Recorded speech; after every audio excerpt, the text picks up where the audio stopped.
still remember exactly where I was at when I got a phone call from Phil Gould. I was actually visiting a mate at Randwick Hospital who had a car accident.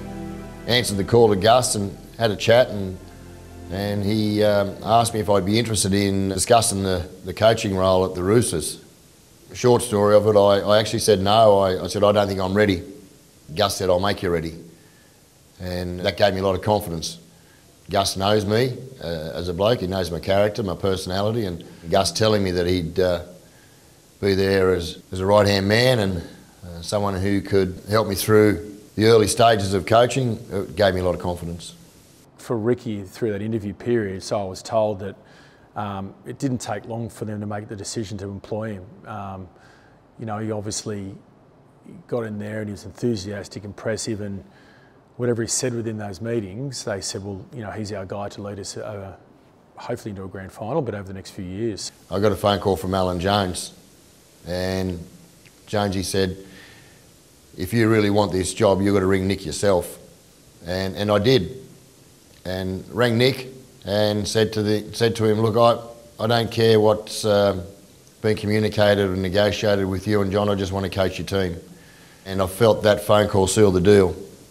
A player and a person of his stature in the game was, you know, that was important. So when he come in, as soon as he come in, he took hold of the group, right? Like he come walk straight in the door, straight off the bat. Everyone was like, okay, that's Ricky Stuart.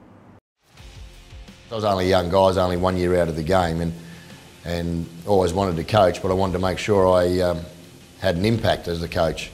Whilst you could say he's a rookie coach because it's his first year in the NRL, he's definitely not a rookie in big game experience, not a rookie in what it takes to win, not a rookie in handling men and how to approach men. Who didn't know Ricky Stuart, right? Ricky Stuart was one of my favourite players when I was growing up. Long cut-out pass, torpedo bombs, all that kind of stuff. And it was a weird one because Sticky, I'd played against Sticky. Freddie had played with Sticky. So and looking back now, he was only 34, 35. So I was only a couple of years older than my senior players, so it was quite a unique. The fact that Ricky had only finished playing a year or two previous, I thought that was great for the team because he knew what the players wanted and what the players needed. An advantage in areas. I had young blokes in my squad, so I knew what the young guys were going through. The senior players, I actually played with Freddie, I played with Brett Mullins. Stewart on the last tackle, gets it in behind the Mullins. Mullins gets the bounce. Mullins, oh, that is magic. Brad and Brett both were at my wedding, you know, only a few years before that. So we were mates. I remember thinking, oh, how will that go with Freddie and Sticky because they were teammates, and you know he was a relatively young coach, and that lasted about 15 minutes when Sticky first training session. First thing is when I was similar age, okay? He's a lot older than I am, and no, there was never a problem. And I still remember going and grabbing Brad and taking him for a game of golf before a ball had been kicked off in pre-season, and said I needed his help. And I said, but you're going to be the first bloke I attack, Freddie, because I'm going to be chasing the top dog. And I said, if I'm going to make sure that you're in line, everyone else will be in line. And I didn't have to go near Freddie once. I know Ricky well. He's just, you know, he's the greatest competitor. So straight away, there was never going to be, we're always going to work together well. He knew how to challenge me. He had that sort of nature where, you know, he's quite happy to say things as they are, and that worked really well for me. So I think we had a great relationship from the start. Outside being a great mate, then my captain, things changed very quickly in regards to that dynamic.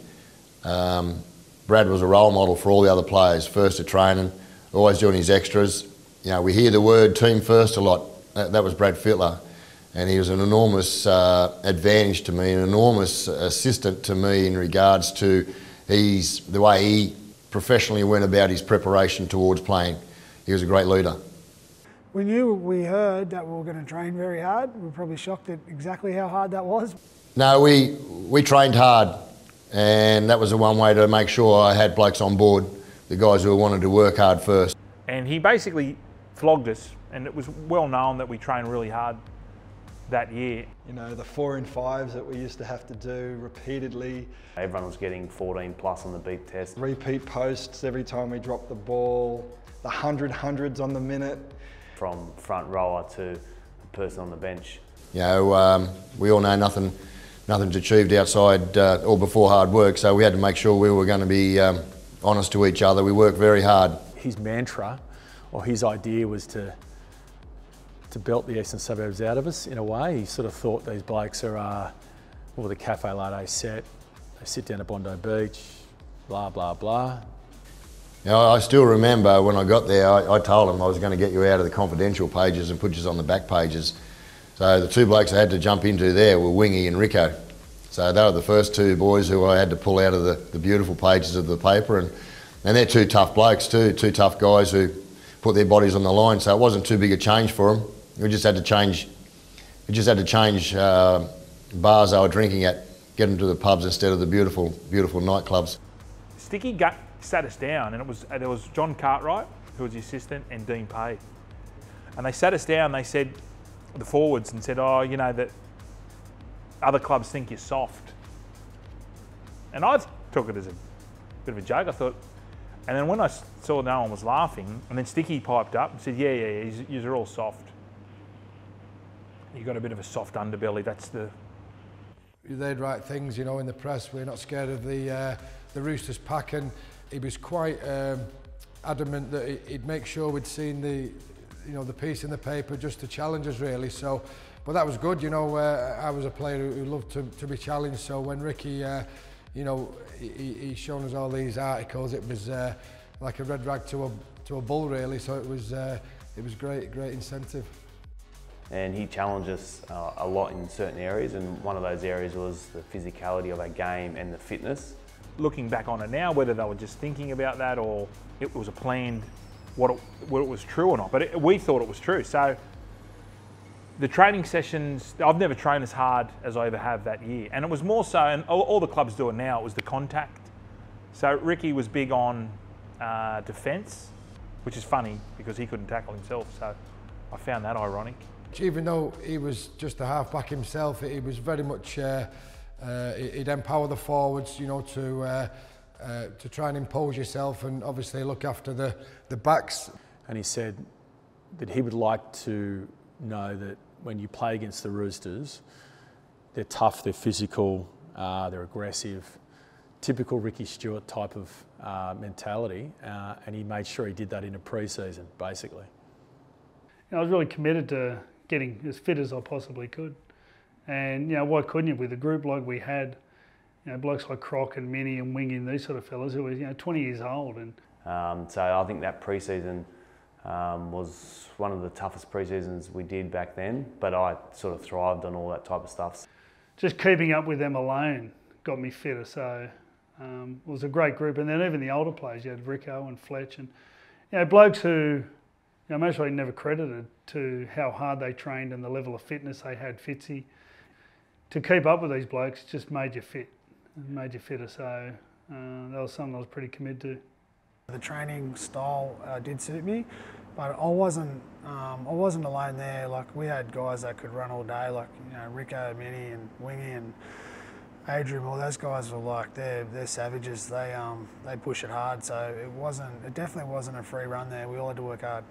But I do remember we would go to Origin camps and we'd go to representative camps, and you know, we're playing with we were with the best of the other teams, and when we'd tell them about the things that we would do or what we were getting up to, it'd blow their minds. And I personally got kind of a bit of confidence out of that. Some of the real torture sessions we had, if there was anything good coming out of it, was the fact that they were very much a connected mob. They were very much close mates.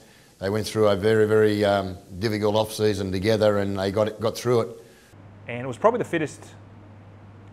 It was the fittest I'd ever been in coming into round one.